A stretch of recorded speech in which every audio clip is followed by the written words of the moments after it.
we're all set for a very interesting talk show coming your way. Now, we all know that we have a special fascination for our celebrities, and we also enjoy the influence that they have on us with regard to the choices we make, or for that matter, owing to their experiences, the kind of decisions we'd like to make. And we've also noticed how actors, despite being storytellers through different mediums, be it on television or on the big screen, they're also the ones who have managed to get a share of the pie in terms of their business or entrepreneurship.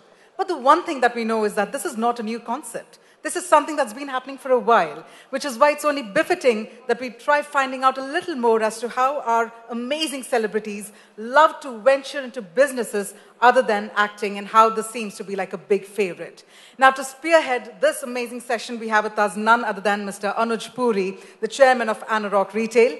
And ladies and gentlemen, I'm not joking when I tell you that this morning we have the august presence of the amazing Akki Panday, veteran Bollywood actor, the actor of the Indian film industry and restaurateur, the Elbo room. Can we please have an enthusiastic round of applause to welcome Mr. Akki Pasta and Mr. Anuj Puri. Thank you so much for joining us. And let me quickly hand over the proceedings to Mr. Anuj Puri. Over to you then.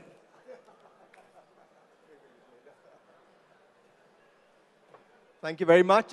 Very good morning to all of you. I'm like super excited. I've done a lot of panels, moderation, but this is super exciting on several accounts. One, Mapping India, has done a fantastic job. What a great venue, what a great setting, what great stalls, great people, great program.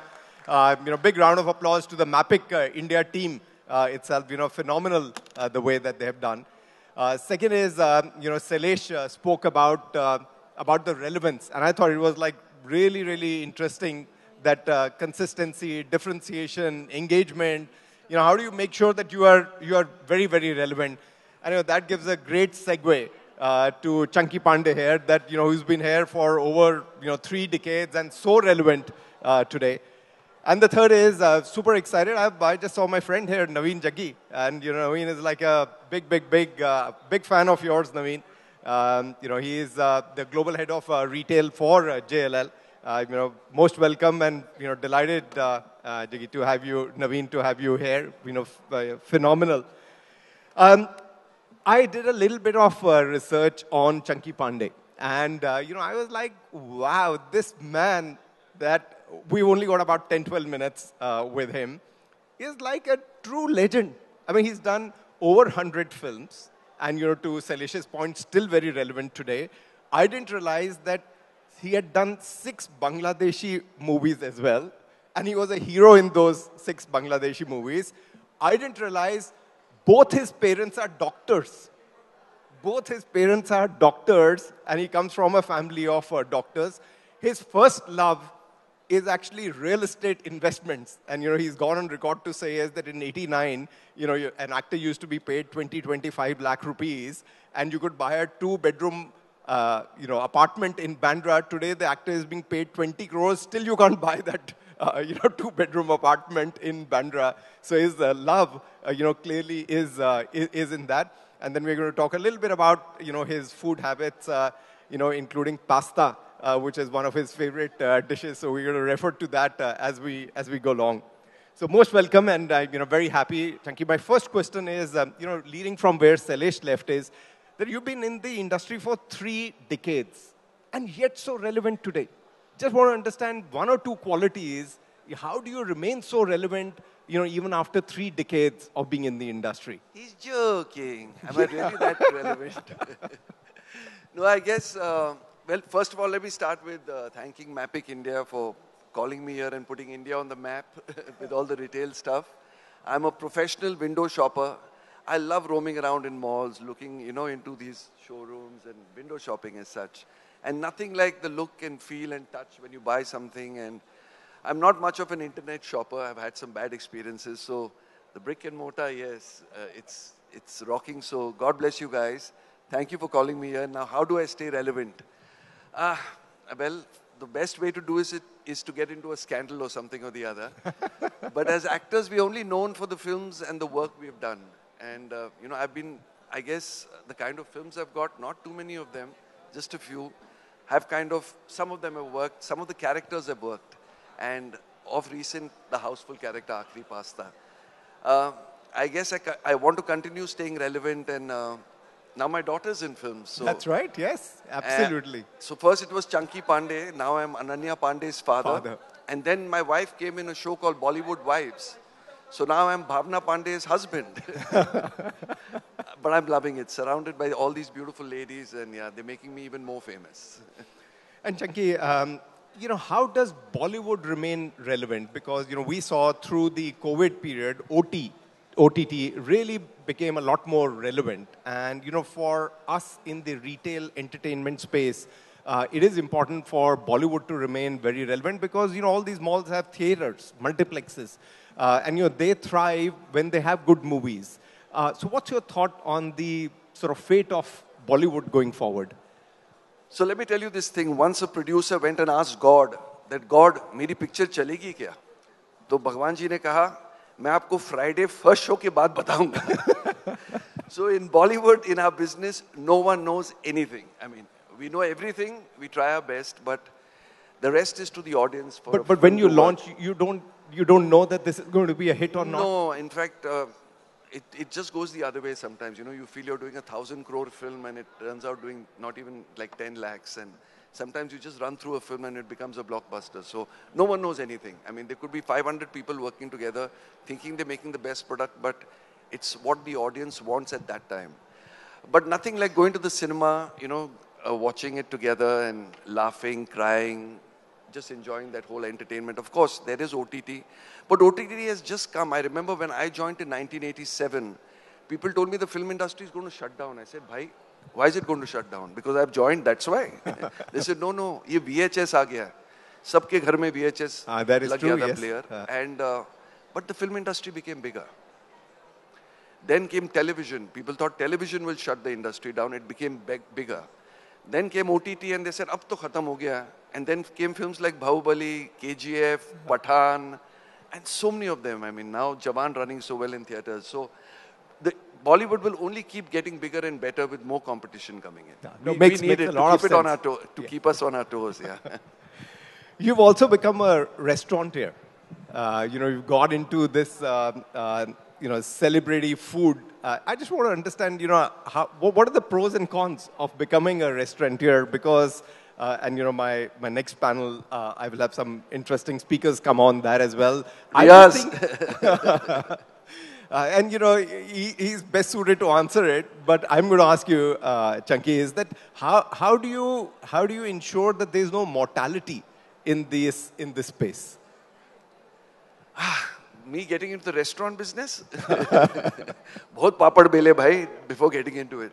So I must tell you, the first investment I made was in '87. Was this shop which I bought on Linking Road, and how much I bought it for then? I'm getting that much every month from it now. So as rent. As rent. Wow. I mean, as I take the upside. Okay. In the business. But yes, I bought it in '87 until almost '98. I tried everything possible there. Roti, kapda, makan, sab try kiya udhar. Roti nahi try kiya tha. I tried everything possible. Different fashion stuff, and just nothing worked.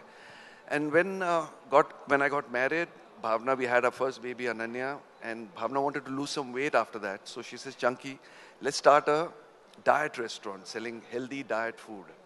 And we tied up with Sanjay Narang and created a product called Trim with Taste. But unfortunately, our wallets got trim. We just had film clients who would come and eat, and people didn't understand the concept of health food at that time. So that kind of didn't work. And then we tried other stuff like Roti, created like how there was Dosa Diner. We created a brand called Roti. That didn't work too very well. I mean, it ran for a year and that's it. Tried different things, and then I struck a lottery. I got an alcohol license.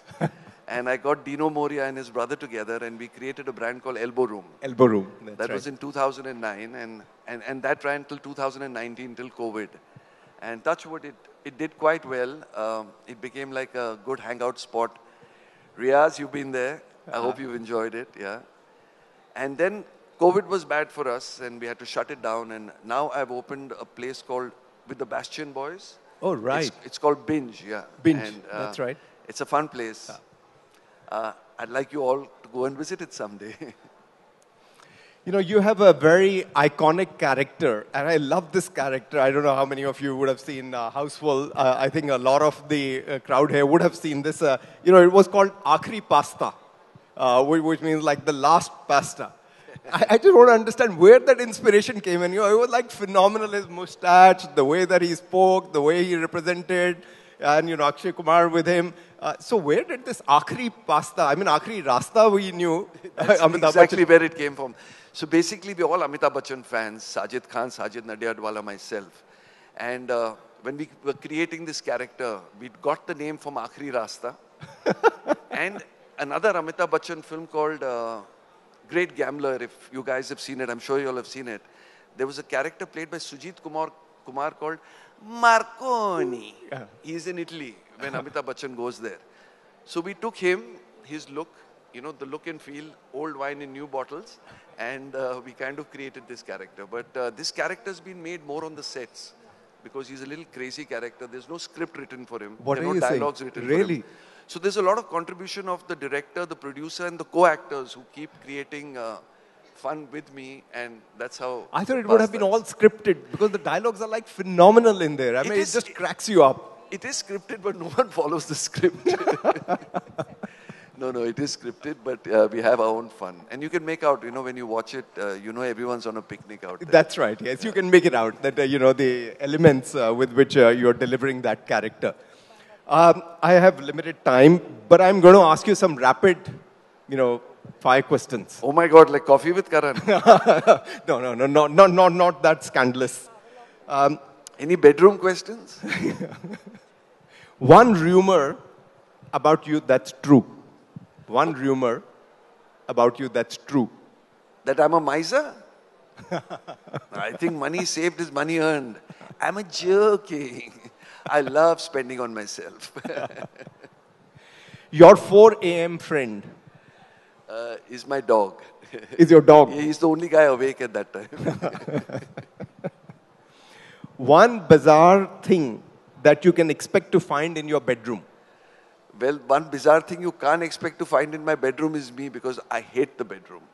I'm always on my feet, on my toes, and I'm hanging around everywhere but my bedroom. So yeah, you never find me there. Really? Yeah, no. And I hardly sleep. I'm an insomniac, yeah.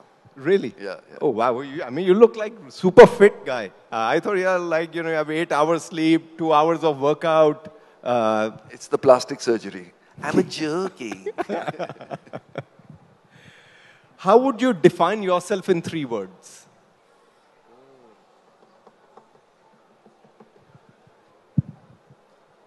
Three words? 3 words. I'm a joking. That's it. I don't want people to take me seriously. It makes my life easier, you know. I don't want too many people depending on me for anything. What's a superpower you wish you had? One be- superpower that you wish you had. To be invisible? Nice, I nice, think that's nice. the best, yeah. Okay. But you know, once someone asked me, I was at an event and there were a lot of people taking pictures with me and they asked me like, isn't this irritating? And I said, you know, the day this stops is when it'll irritate me the most because, you know, it's very important for an actor to be loved, recognized, and that's all we live for. And I hope it stays with me forever. Beautifully said. I completely agree with you. Is at that stage it may look irritating, but the day it stops, I think that is. It's the worst. That's I've seen it. I mean, when you talked about going to Bangladesh, in fact, I delivered the biggest hit that year, a film called Akhe in 1993. And I found myself without work. Thereafter. Yes, I had no work. So actually I had to go to Bangladesh and find work. And that's how I started working there. So it's very important to stay relevant and, you know, stay up with the times. And you never know when it slips and goes away. Yeah. I think that's a great learning for a lot of people in this room. If not pursuing a career in acting, what profession would you have chosen? 100% an astronaut because I really believe I'm out of this world and that's where I belong. I think I could be the first man on the moon, you never know. You worked with a lot of co-stars. You know, with whom you would say is the best chemistry or the best collaboration that you've had that would be very memorable, very significant for you? So Akshay Kumar is someone I've known from the acting school days. You know, when I was graduating, he was joining. He's much younger than me. And I kind of trained him also, initially. That's why he keeps saying that the initial films he did, he was so bad in them because of me, because of my training. And then he kind of unlearned whatever I trained him in and then became Akshay Kumar.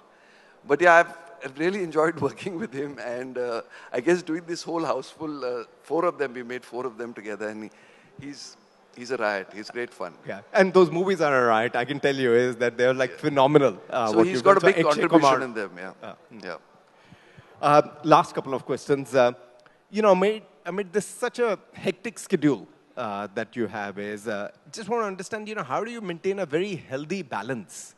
Because you look like super fit. So basically, I make sure whatever time of the day, night, whenever I get 1 hour, I hit the swimming pool. I swim for an hour, and that time you don't have a telephone in your hands, and you're away from the world. It's like meditation. So for me, that is it. 1 hour of swimming every day. Yep. Biggest co-star female that you would say is that you have really enjoyed working with? Co-star? Female. I think it would be Neelam because she was in my first film, my second film, Aagi Aag Paap Ki Duniya, and then now she's working with my wife in Bollywood Wives, so she's been a constant in my life. Yeah. And lastly, Chunky, we have like 20 seconds left. What's your next movie that is on the floors currently, if you can tell us? So we're going to start Houseful 5 in December, where I think I may have a double role. Oh my God, so you'll have to tolerate me twice. And I just finished a Tamil film called Sardar, which did quite well in the South. So I've been experimenting with different languages, and I'm also doing a show, an OTT show right now, which should be releasing next month. And you're able to do Tamil films? I mean, it's like really very versatile that you have to be. How do you do a Tamil film? Shall I tell you the secret? I've done Telugu, Tamil, Bengali. I've done a lot of language films. I kind of mumble my lines, and then obviously someone else dubs them. I'm too old to learn a language, and I don't wish to. I'm very happy speaking my Hindi and English. But you know what? As an actor, like whenever I've played characters, whether it's been Akki Pasta or a Nepali character which I'd done in a film called Apna Sapna Mani Mani. That's right. So I like to cocktail my languages. Take a bit of Bengali and put it into the Nepali, or take a bit of Afghani and put it into Italian and create pasta. So I believe in bhelpuris and cocktails and mixtures in life because you need to keep improvising. Finally, which do you enjoy the most? A proud father, proud husband, or a proud Chunky Panday? A proud father. I mean, that is... So nice. Once my dad was at a very similar conference way back in 1987. He was a heart surgeon. And there were no mobile phones, and he called me up from the landline. He actually went down to a STD booth and called me, and he said, son, I'm so proud of you because today I was introduced on stage as Chunky Panday's father, Dr. Sharad Panday. Yeah. And he was a very accomplished heart surgeon, but I could feel that pride in his voice, and when he came back and told me about it. But I didn't know what it meant. But today, being Ananya's father, I know what my dad was talking about. And wow. I just want everyone to bless her, and she should just be around and do well for herself. Yeah. Big round of applause, guys. Thank you very much. What a delight. What a delight to have known you and to have met and interviewed you. Thank you, Chunky. Thank you. Where's my check? I'm joking. What fun. I think I'll just pick up a mall instead.